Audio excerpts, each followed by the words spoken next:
Okay, so for question number one, I think I think people are crazy. Um, I also think it's some sort of like state of mind, and yeah. By your definition, on a scale of from 1 to 10, how important is it? I think it's a 7. Yeah, I think it's a 7 because there's other things that could probably be more important. Um, Rate these mental illnesses from 1 to 10 on a scale of familiar. Uh, okay. So for the first one, anorexia, I know what it is. On a scale of, well, I'm familiar with it, but I don't experience it. But anorexia, I guess, I'm gonna go with an 8. Yeah. Well, actually, no, I'm gonna go with the 7. Bulimia, I'm gonna go with the 5, only because I think I know what it is. It's like related to anorexia, but that's it. Um, Obsessive compulsive disorder. Um, I don't know, like a 10. People always talk about it like all the time. Uh, Anxiety, uh, a 7. Depression, a 7. Anxiety, 10.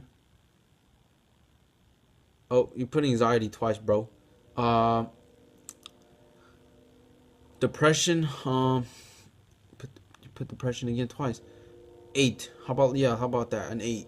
Um, Bipolar disorder. I've never experienced somebody that I know that has that, but I know what it is. So if we're going off of if I know it, then it's a 10, like definition wise. But like in real life, like if I know somebody with this type of stuff, then no. Schizophrenia. I know what it is, so 10. But I don't know anything. Like I don't know anybody who has that, so 1. um, do I think there is a stigma attached to mental illness? Yeah, I think there is a stigma. I think a lot of people say it's like some sort of like white people disease. Um, I don't know why or why not. What do you? I don't know why, but I feel like it probably has something to do with like the type of people that end up or the type of people that end up having it the most, and typically it.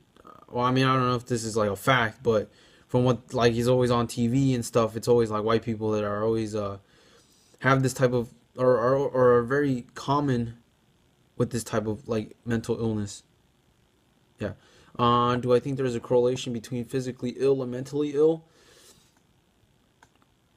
Yeah, so physically ill, like your body literally cannot do it. Mentally ill, it would be that your brain is telling you not to do it, or is holding you down, or something like that. But physically ill, like it would be like you can't move your arms because they're broken on the inside. I don't know.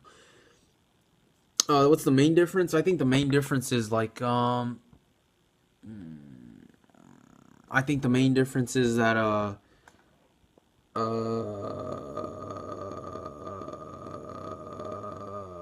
I think the main difference would be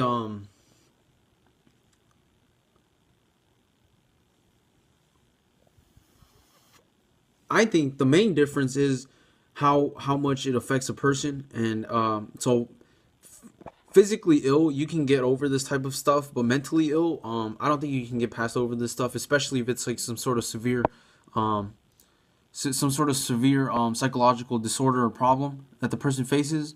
Um, Number 6, what do I think is the media's role in portraying mental illness? Negative, positive, accurate. I think the media, especially like the news and stuff like that, I think they portray it more as like I take that back. So movies and TV shows, they always show it as some sort of like mental illness that like holds people down and stuff, and how it kills people, it crushes people on the inside, and it holds them down, and yeah. So I'm gonna go with it's accurate. I might be wrong, but that's just me though. So number seven, con- oh, considering considering the prevalence of these illnesses, 1 in 5 American adults have at least one diagnosis. 43.8 million, less than 40% actually seek treatment. Why don't you think people seek help? So actually, I think people don't seek help because I think that to them it'd probably be some sort of like embarrassing, or it'd be more of like confronting their own demons and stuff. And I don't think people want to deal with that type of stuff, especially as an adult. Might be because they're busy. It might be because they just don't want to go through that some sort of traumatic event again and experience it one more time, and potentially hold them down, which they have gotten over by themselves, and they don't want to fall. They don't want to fall into another like vicious cycle. Um, so yeah, I think it's because people are afraid to seek help, or maybe they just don't know. I don't know. Yeah, I'm gonna go with people are afraid to go look for help. Um, just because it might be like some sort of embarrassing issue to them, or it might be something that they can't get over by themselves, and they're just too afraid to do something about it. What do you think we can do as individuals to raise awareness on mental health? I think this should just be an awareness program. I don't really think there's much that we can do as individuals, because in the end, what it comes down to is that person who does experience some sort of trauma, um, and mental illness, has to do it on their own, uh, regardless if I want them to like do it or not. I mean, like yeah, uh, I think it's important to understand that people sometimes do carry this invisible weight on their shoulder, and we need to be considerate of others and their backgrounds, but that's about it. Like, people have to go out and look for the treatment themselves, because it only benefits them in the long run. And yeah, thank you. God bless. My name is Carlos Cisneros. I'm Edwin's friend.